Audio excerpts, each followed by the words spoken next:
Oh, Ric Harrison. Residence is in Franklin Lakes, but I own the property at 569 and 575 Prospect Street, where this project, or this zone is considered. Regarding kids, just so you know, I mean, first of all, it's a federal law.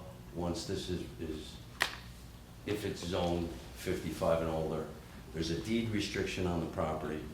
In the event that someone uses that as an address to register a child at school, it wouldn't be allowed because it's deed restricted. So that's part of how you handle that. Drop in values, I don't have it in front of me, but there's other projects around that McNerney, who I think everybody knows is an appraisal in the area, has done studies for all the towns where projects like this have existed, and I can provide that to anybody, including the public, for their property values do not go down. To get back to why I'm here tonight, might be my last chance to publicly just address you. I don't know if you're tired of me yet or not. To give you an idea of where this thing has been, and September 14th, by the way, is the Wednesday night. Just so thank you, September 14th. The journey and planning process began with this whole AR1 and thinking about it 3.5 years ago. As I approached the town, considering buying a piece of property without having any idea what we might want to do with it. I went to the town and spoke to some of the zoning officials and planning board people and planning board secretary and building inspector, so on and so forth.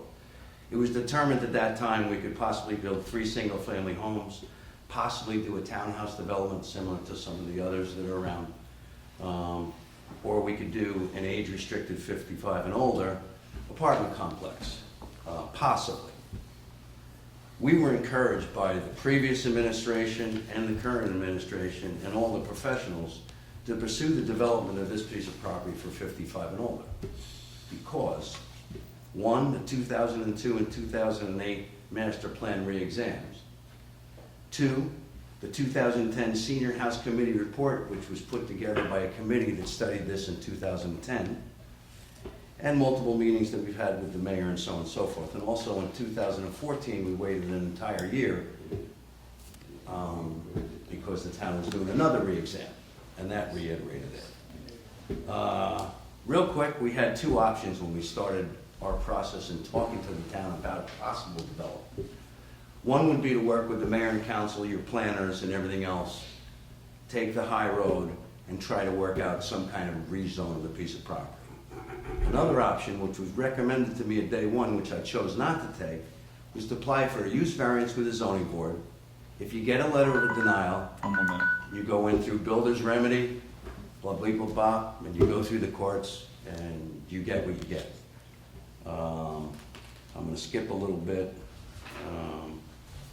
We decided not to take that option. And I could have taken that option from day 1. I wanted to work with the town and try to develop an ordinance that we think we could for the town, for the residents, and everybody.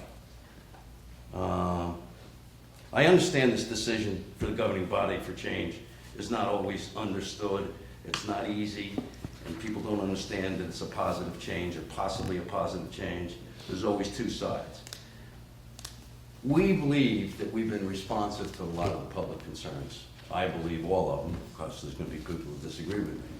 As we've redefined the scope of what this ordinance will allow to make it a more residential field project, from height to setbacks to beep, I don't know if these people have gone through the process of where it started with previous administration and where you are now. Is that my minute? 10 seconds. We will respect your final decisions. I just want you to know that from my standpoint as a property owner, I do have an option after this process if it doesn't go through. I have other options that I would probably pursue, and one would be to go back to the zoning board, which I could have done years ago, and ask for a use variance and take that approach. I don't want to do that. I want to work with the town and try to put up the proper development that I think is good for everybody. I did reach out for some of the objectors to try to sit with them. I wrote them a letter. And Thank you. I didn't hear any response, but thank you for your time again. Thanks. Thank you.